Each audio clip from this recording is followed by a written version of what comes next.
Assalamualaikum warahmatullahi wabarakatuh. Kelompok kami yang beranggotakan Ashma Nafila Maulida, Eisnia Apriani, Nur Alia, dan saya Afril Lafazia akan mempresentasikan materi mengenai manajemen implementasi kurikulum untuk memenuhi nilai tugas akhir mata kuliah pengelolaan pendidikan yang diampu oleh Bapak Dr. Asep Sudarsyah MPD.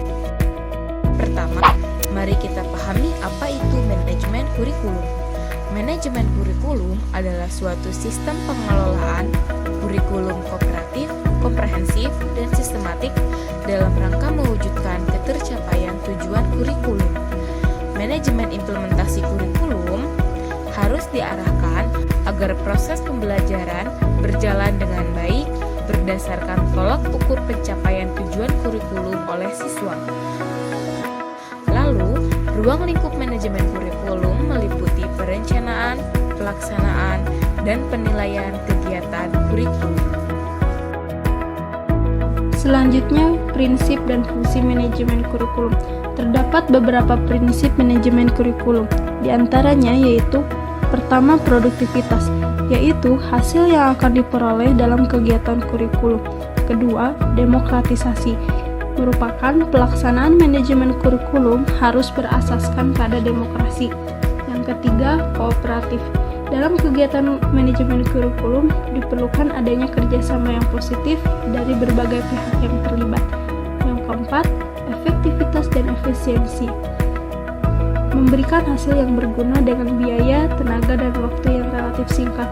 Yang terakhir, mengarahkan visi, misi, dan tujuan yang ditetapkan dalam kurikulum. Lalu ada fungsi dari manajemen kurikulum. Di antaranya yaitu pertama, meningkatkan efisiensi pemanfaatan sumber daya kurikulum. Pemberdayaan sumber maupun komponen kurikulum dapat ditingkatkan melalui pengelolaan yang terencana dan efektif. Lalu yang kedua, meningkatkan keadilan dan kesempatan pada siswa untuk mencapai hasil yang maksimal. Yang ketiga, meningkatkan relevansi dan efektivitas pembelajaran sesuai dengan kebutuhan peserta didik maupun lingkungan sekitar peserta didik. Kurikulum yang dikelola secara efektif dapat memberikan kesempatan dan hasil yang relevan dengan kebutuhan peserta didik maupun lingkungan sekitar. Selanjutnya, komponen-komponen kurikulum. Sistem kurikulum terbentuk oleh 4 komponen, yaitu komponen tujuan, isi kurikulum, metode atau strategi pencapaian tujuan, dan komponen evaluasi. Sebagai suatu sistem, setiap komponen harus saling berkaitan satu sama lain. A. Komponen tujuan. Komponen tujuan berhubungan dengan arah atau hasil yang ingin diharapkan.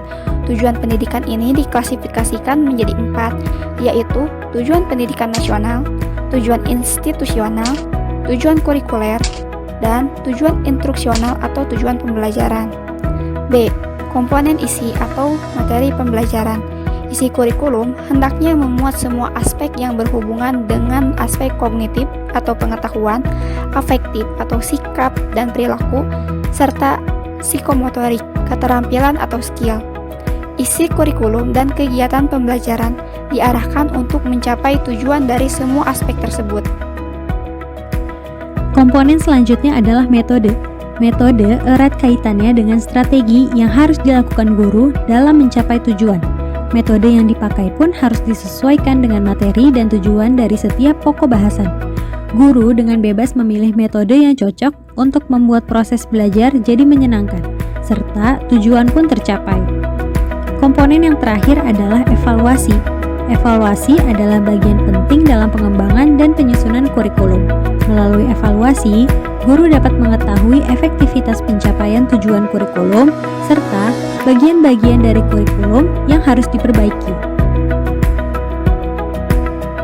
Sekian video presentasi dari kami. Semoga materi yang disampaikan dapat bermanfaat bagi kita semua.